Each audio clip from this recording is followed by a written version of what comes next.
हम दर्शन के खाड़ हो मैया खोली के वाड़ी, अवधसी नोरा लिए हाथ हो मैया खोली के वाड़ी, हम दर्शन के। नमस्कार दोस्तों, मैं हूं ममता तिवारी और आप सभी का स्वागत करती हूं मेरे चैनल ममताज वे में। तो चलिए दोस्तों, आज का वीडियो थोड़ा सा बड़ा भी होगा, फिर भी आप लोग ध्यान से सुन लीजिएगा। बहुत ऐसी महत्वपूर्ण बातें हैं जो आप लोगों ने पूछा है और वो समय नहीं है, जानना बिल्कुल जरूरी है। और मैं भी कहीं ना कहीं बिजी हो जाऊंगी तो आपके हर सवालों का देखिए रिप्लाई नहीं दे पाऊंगी, समय बहुत नजदीक है। तो इस वीडियो में आप जानेंगे कि बिना कलश स्थापना किए हुए, बिना 9 दिन का व्रत रखे हुए हम नवरात्रि में सरल विधि से प्रतिदिन अपने घर में पूजा कैसे करें, पहले तो ये बताऊंगी। दूसरी चीज क्या है, आप लोग आज के दिन एक चीज जो है जरूर खरीद लीजिएगा, क्योंकि ना कल के दिन खरीदना बिल्कुल शुभ नहीं होता है, वो भी मैं बताऊंगी कौन सी ऐसी चीजें हैं। तीसरी चीज क्या है कि बहुत सारे आप लोग के महत्वपूर्ण सवाल हैं, जैसे कि तेल लगाएं या ना लगाएं, शंकु साबुन करें ना करें, अखंड ज्योति जलाना जरूरी है।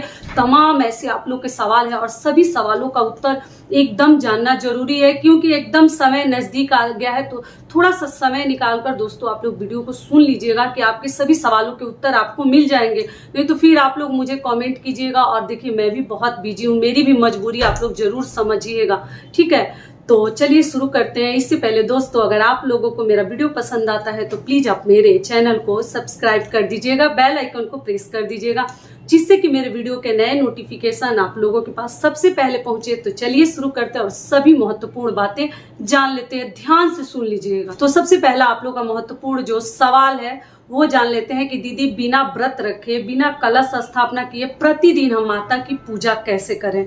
तो देखिए, आपको मैं बता दे रही हूँ कि प्रतिदिन अगर आपको समय नहीं है, छोटे बच्चे हैं, आप वर्किंग हैं, इतना सब नहीं कर सकती, तो देखिए आपको क्या करनी है कि आप सुबह सवेरे पूरे नवरात्रि के दौरान कोशिश करें कि थोड़ा जल्दी से उठिएगा। जल्दी से उठ के काम वाली आती है तो भी, नहीं आती है तो भी अपने घर में थोड़ा सा झाड़ू का नियम कर दीजिएगा, जैसे मैं बहुत सारे वीडियोज में बता चुकी हूँ। और उसके बाद अपने पूजा मंदिर जहाँ रखी है उस रूम को, उस कमरे को आप लोग पोंछ लीजिएगा। पोंछने के बाद देखिए 9 दिनों की 9 साड़ी बताई हूँ, आप चाहे तो बिना व्रत बिना कलश के 9 रंग की साड़ी भी पहनकर माता की पूजा कर सकती हैं। अगर वो भी आपसे नहीं हो पाता है, पार नहीं लगता है, तो आप केवल लाल पीली भी साड़ी प्रतिदिन पहन के पूजा कर सकती है। कोई जबरदस्ती नहीं है, कोई दबाव नहीं है। ये भी हो गया।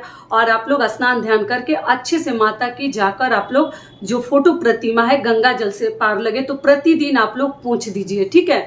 और कपड़े से पोंछ दीजिएगा, रूम को पोंछ कर ही पूजा कीजिएगा। अगर खुद से करती है तो भी काम वाली आती है तो भी, ठीक है, वेट इंतजार नहीं करनी है। और उसके बाद से अब भोग प्रसाद में 9 दिनों का 9 भोग भी मैं करके दिखा चुकी हूँ। बहुत छोटे छोटे भोग हैं, अगर आप लोग चाहे तो वो सभी चीजें इकट्ठा कर सकते हैं। ये हो गया। अगर वो भी नहीं आपसे होता है तो आप लोग मेवा, मिश्री, बतासा, लच्छदाना, ये सभी चीजें भी, फल फ्रूट अपने घर में रख सकते हैं, वो भी चढ़ाकर आप लोग माता को भोग लगा सकते हैं।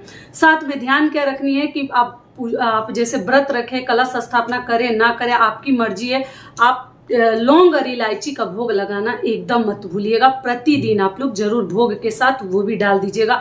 इसके बारे में बहुत सारे वीडियोज में बता चुकी हूँ, फिर वीडियो बड़ा हो जाएगा। मैं भी नहीं चाह रही हूँ कि वीडियो बहुत अधिक बड़ा हो।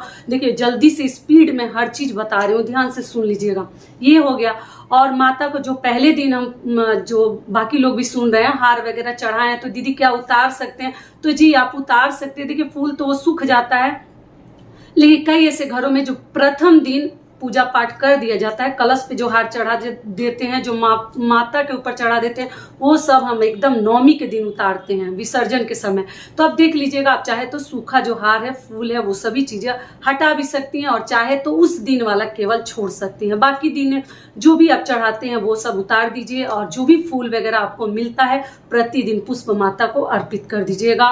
धूप बत्ती, दिया, ये सभी चीजें आप जलाकर पूजा पाठ कर लीजिएगा। सिंदूर माता को लगा दीजिएगा। लेकिन कई ऐसे लोग पूछे हैं कि दीदी हम सिंदूर नहीं लगाते हैं, तो आप लोग पूछे दीदी हम नवरात्रि के दौरान खुद सिंदूर लगाएं, तेल लगाएं या नहीं लगाएं, साबुन शैम्पू लगाएं या नहीं लगाएं, वो भी मैं बताऊंगी। लेकिन माता को सिंदूर लगाते हैं, बाकी आप लोग देख लीजिएगा। ये भी हो गया। उसके बाद देखिए, आप चाहे तो बिना व्रत बिना कलश के भी आप सप्तशती दुर्गा पाठ भी कर सकते हैं। मैं उसके लिए वीडियो डाल चुकी हूँ, आप मेरे चैनल पे चेकआउट कीजिएगा। हर प्रकार के वीडियो जो भी आप लोगों ने डिमांड किया है, सब प्रकार के वीडियोज आपको मिलेंगे। अगला कार्य क्या है कि आप लोग जो है वो पाठ कर सकती हैं। पाठ करने का क्या नियम है, आप चाहें तो उस पुस्तक को 9 दिनों में 9 बार पढ़ सकती हैं, या उसमें 13 अध्याय है, 13 अध्याय को 9 दिनों के दौरान एक बार में समाप्त कर सकती हैं, मतलब एक एक अध्याय करके। ठीक है, कोई अध्याय छोटा है, कोई अध्याय बड़ा है, तो आप लोग मैनेज करके कम समय में वो भी एक बार ही पढ़ सकती हैं। अगर समय है तो 9 दिनों में 9 बार पढ़ा जाता है, यही नियम है। ये हो गया। ये भी अगर आप नहीं कर सकते, दुर्गा चालीसा का पाठ आप लोग चाहें तो कर सकते हैं।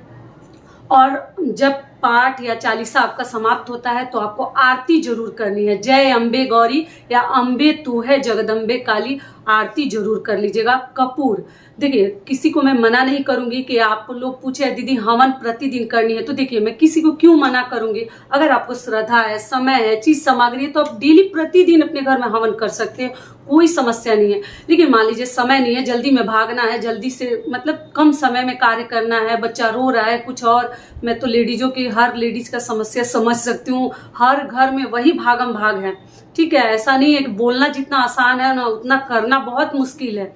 तो आप क्या कीजिएगा कि आप लोग जो है कपूर से आरती कर लीजिएगा। ठीक है, दोनों समय कपूर टैबलेट वाला आप लोग खरीद लीजिएगा। मैं सब दिखा चुकी हूँ, पूजा विधि, कलश स्थापना सब बताई हूँ। उसमें आप लोग टैबलेट वाला मैं कपूर भी दिखाई हूँ, दोनों समय उससे आरती आप लोग कर लीजिएगा। तो इस प्रकार से आप बिना 9 दिनों का व्रत रखे, बिना कलश स्थापना किए आप लोग इस प्रकार के पूजा पाठ कर सकते हैं। लौंग इलायची को आप लोग खा सकते हैं, जो 9 दिनों में चढ़ाएंगे। और आप जो है चाय वगैरह में डालकर पी सकते हैं। लहसुन प्याज वाले भोजन में ना डालें, ऐसे आप घर में बिना लहसुन प्याज वाला कोई भोजन बनाते हैं तो उसमें आप लोग डाल सकते हैं। ये भी क्लियर हो गया। 9 दिनों का व्रत नहीं रखेंगे, केवल पूजा पाठ करेंगे, उनके लिए बता दी। देखिए कितना साधारण तरीके से आप लोगों को ये सभी कार्य कर लेने हैं। आप लोग के महत्वपूर्ण सवाल ले लेते हैं। तो सबसे पहला आप लोग का सवाल है कि दीदी तेल, सिंदूर और शैम्पू साबुन लगाएं या नहीं। तो देखिए हर घर के नियम अलग हैं। अगर आपके यहाँ अपने ससुराल में जरूर जानकारी ले लीजिए। पितृपक्ष में भी फिर बहुत सारे लोग तेल, शैम्पू, साबुन नहीं लगाए हैं, सिंदूर नहीं लगाए हैं, फिर इधर नवरात्रि में नहीं लगाएंगे तो कितना दिन नहीं लगाएंगे। तो हर घर का नियम थोड़ा सा अलग है, और कहीं कहीं का नियम है कि हम सब लगाते हैं। ठीक है, ऐसा कुछ नहीं है। आप बहुत सारी चीज अगर देखते चलो तो अगर आप लोग कहते हैं कि साबुन में, मतलब कई ऐसे लोगों का मानना है कि बहुत सारे ऐसी चीजें डाली रहते हैं जानवरों के जो कि व्रत के दौरान हमें नहीं लगानी चाहिए। तो ठीक है, आप साबुन सर्फ अगर नहीं लगा पा रही है, साबुन शैम्पू, तो आप जो है बेसन का इस्तेमाल कर सकते हैं शरीर में लगाने के लिए। उससे भी, क्योंकि गर्मी अभी पड़ रही है बहुत जगह, मतलब ठंडी तो उतनी है नहीं, फिर शरीर से स्मेल आने लगेगा। तो आप लोग देख लीजिएगा, मतलब बदबू कैसी आने लगेगी। तो आप लोग बेसन से भी अपने आप को साफ कर सकते हैं। और आप चाहे तो शैम्पू साबुन सब इस्तेमाल कर सकते हैं, लेकिन अपने घर की परंपरा को आप लोग देख लीजिएगा क्या नियम है, क्योंकि हर घर के नियम थोड़ा सा अलग है। तो लेकिन ऐसा भी नहीं है कि नहीं लगाते हैं, लगाते हैं। ये हो गया। दूसरा आप लोग का सवाल है दीदी नवरात्रि में क्या बाल कटवा सकते हैं। तो जी ना कटवाए तो ज्यादा बेहतर है। थ्रेडिंग वगैरह आप करवा सकते हैं, बाल ना कटवाएं। तीसरा आप लोग का सवाल है कि अगर हम कलश रखे हैं तो क्या अखंड ज्योति जलाना जरूरी है। तो देखिए बहुत महत्वपूर्ण सवाल है। तो देखिए अगर आप कलश रखते हैं तो कलश का मतलब कि हम माता को एकदम 9 दिनों के लिए, ऐसे भी हम साधारण पूजा तो कर ही रहे हैं, फिर भी जो कलश रखते हैं उसका एक अलग विधि विधान है बहुत। और भी हमें मतलब हमारा जो परिश्रम है ना बहुत ज्यादा बढ़ जाता है माता के प्रति, और श्रद्धा और लगन के साथ करनी चाहिए। तो अगर कलश आप अपने घर में रख दिए हैं, देखिए किसी के घर के नियम को मैं नहीं बदल सकती, लेकिन कलश रखने का यही मतलब है कि अगर आप कलश अपने घर में स्थापित किए हैं तो बिना अखंड ज्योति का कलश रखना ठीक नहीं है। बाकी आगे आप लोग देख लीजिएगा, वहां ज्योति जलनी चाहिए, वहां दीपक पक्का जलनी चाहिए। तो आप लोग एक अखंड ज्योति जो है प्रज्वलित करके रख दें 9 दिनों के लिए, बहुत ही अच्छा होता है। और आप लोग अगर नहीं रख सकते हैं, उतना समय नहीं है, उतना टाइम नहीं है, छोटे बच्चे हैं, तो आप कलश स्थापना कीजिए ही मत। आप केवल नॉर्मल विधि से पूजा पाठ कीजिए तो आपको अखंड ज्योति भी नहीं जलानी पड़ेगी। लेकिन अगर आप कलश स्थापना करते हैं तो अखंड ज्योति जरूर जलानी चाहिए, 24 घंटा जलनी चाहिए। अगर माता को उस प्रकार से आप आवाहन किए हैं, घर में कलश स्थापित किए हैं, तो अंधेरे में कभी ना रखें, वहाँ 24 घंटा दीपक जलनी चाहिए। और जो नहीं रख रहे हैं वो दोनों समय केवल दीपक बाती जलाकर आरती कर सकते हैं, चालीसा, पुस्तक ये सब पढ़ सकते हैं। ये हो गया। और अगला आप लोग का महत्वपूर्ण सवाल है कि दीदी हम 9 दिनों का व्रत रखते हैं तो क्या कलश स्थापना करना जरूरी है? जी नहीं, ऐसा कोई जरूरी नहीं है। आप केवल श्रद्धा के साथ व्रत रख सकती हैं। व्रत में क्या खाएं ना खाएं सब कुछ बता चुके हूँ। और आप केवल 9 दिनों का व्रत रखकर माता के नॉर्मल विधि से जितना आपसे हो सकता है, जितना आप सक्षम है, पूजा पाठ कर सकते हैं। केवल 2 दिनों का व्रत रखते हैं तो क्या कन्या पूजन करना जरूरी है? बिल्कुल आपकी मर्जी है। आप 9 दिनों का जो व्रत रखते हैं उनको तो कन्या पूजन करनी है, एकदम कन्या का पांव पूज कर ही व्रत खोलनी है जो 9 दिनों का रखेंगे।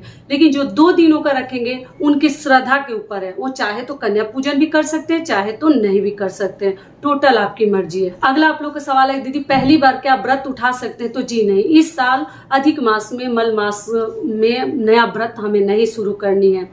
अगला आप लोग का महत्वपूर्ण सवाल क्या है कि दीदी हम कन्या पूजन क्या पहली बार कर सकते हैं? जी बिल्कुल कर सकते हैं कन्या पूजन पहली बार, लेकिन पहली बार कलश स्थापना और पहली बार व्रत आप लोग ना करें, क्योंकि कलश स्थापना का मतलब वो एक नया कार्य आप करने जा रही है जो कि 5 साल के बिना उसको आप छोड़ नहीं सकते, बीच में अधूरा कुछ ऐसी प्रॉब्लम हो जाए तभी छोड़ सकते हैं, नहीं तो नहीं छोड़ते हैं। 5 साल करके ही हमें छोड़नी चाहिए या आगे करनी चाहिए। हर बात थोड़ा सा देखिए ध्यान से आप लोग समझ लीजिएगा। वीडियो तो बड़ा हो जा रहा है, फिर भी मैं चाह रही हूँ कि हर चीज जल्दी जल्दी से बता दूं।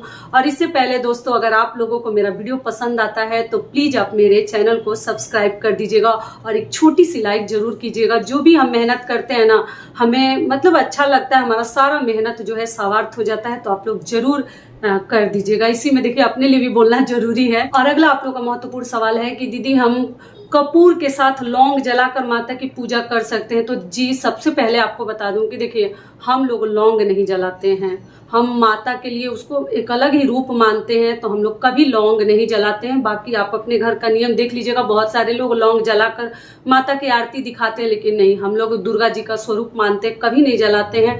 और हम केवल भोग लगाते हैं और भोग लगाने के बाद प्रसाद के रूप में हम ग्रहण करते हैं, उसमें भी लहसुन प्याज वाले भोजन में नहीं डालते हैं। ये भी क्लियर हो गया। और अगला आप लोग का सवाल क्या है कि भोग दोनों समय लगाएं? तो जी आप कलश रखिए तो भी, नहीं रखिए तो भी आपको दोनों समय भोग लगानी है। इस बात का ध्यान रखिएगा, माता को सुनना और बिना भोग का कभी ना रखें, आपको दोनों समय भोग लगानी है। भगवान ने उस लायक दिया है तो दोनों समय लौंग इलायची बदल दीजिए, लगाइए नया। और अगर नहीं है तो सुबह के सुबह आप लोग केवल 9 लौंग और 9 इलायची में भी आपका काम हो जाएगा। हर वीडियो जो मैं समझा चुकी हूँ आप लोग देख लीजिएगा। और अगला आप लोग का महत्वपूर्ण सवाल है कि दीदी प्रसाद कितनी देर बाद उठाएं? तो देखिए आप पूजा करने के ना जैसे 2-3 मिनट के बाद ही प्रसाद उठा ले। दिन भर वहाँ कीड़ा चींटी लगने के लिए ना छोड़ें, उसका अपमान होगा, तो आप लोग प्रसाद उठा सकते हैं। और जहाँ पर कलश स्थापना आप लोग किए हैं वहाँ पर कपड़े से साफ सफाई कीजिएगा, इस बात का आप लोग ध्यान रखिएगा, गलती मत कीजिएगा, झाड़ू वगैरह मत ले जाइएगा। ये भी हो गया। और अगला आप लोग का महत्वपूर्ण सवाल क्या है कि दीदी नवरात्रि के लिए कोरा साड़ी पहनना जरूरी है क्या? जी नहीं, कोरा साड़ी पहनने का कोई नियम विधि नहीं है, टोटल आपके मर्जी के ऊपर है। जो भी साड़ी रखी है झूठा नहीं होना चाहिए, उसको धो के आप लोग हर दिन के लिए 1 दिन पहले ही साड़ी को धो लीजिएगा और फिर अगले दिन पहनकर 9 दिनों का 9 रंग मैं बता चुकी हूँ, तो आप लोग उस प्रकार से भी पहन सकते हैं या 1-2 साड़ी में भी पूजा कर सकते हैं। सबसे महत्वपूर्ण चीज आपको क्या ध्यान रखनी है कि देखिए अगर आप लोग दुर्गा पूजा के लिए चाहे तो लोटे में भी कलश रख सकते हैं, लेकिन जो अगर मिट्टी का पात्र लेने जाते हैं उन किन किन बातों का उन्हें ध्यान रखनी है कि देखिए कलश टूटा फूटा छेद वाला ना हो, नहीं तो सुबह सुबह ही हम कलश स्थापना करते हैं और हमारा पानी जो है उसमें से चूने लगे, फिर लीकेज होने लगे, तो इस प्रकार के कलश आप मत लाइएगा। आप शुद्ध जल लेकर जाइएगा और चाहे तो चेकआउट करके फिर आप लोग कलश ला सकते हैं। दूसरी चीज क्या है कि कलश आज के दिन ही आप लोग खरीद लीजिएगा, शनिवार के दिन ही, क्योंकि रविवार के दिन मिट्टी के बर्तन हमें नहीं खरीदने चाहिए। इस बात का आप लोग ध्यान रखिएगा क्योंकि शुभ नहीं होता है। विवाह शादी में भी आप ध्यान देंगे कि मिट्टी के बर्तन कभी रविवार और मंगलवार को नहीं खरीदा जाता है, जो कि शुभ नहीं माना जाता है। तो इस बात का आप लोग ध्यान रखिएगा। चाहे तो आज शाम तक आप लोग खरीद कर लेकर आ सकते हैं, कोई दिक्कत नहीं है। सारी बातें क्लियर हो गई। तो ये वीडियो मेरा यहीं तक का था। आशा करती हूँ, उम्मीद करती हूँ कि इस वीडियो से आप लोगों को बहुत अधिक लाभ मिलेगा। फिर मिलती हूँ एक नए वीडियो में, तब तक के लिए नमस्कार। स्वस्थ रहिए, सुरक्षित रहिए और जहाँ कहीं भी रहिए खूब खुश रहिए। धन्यवाद।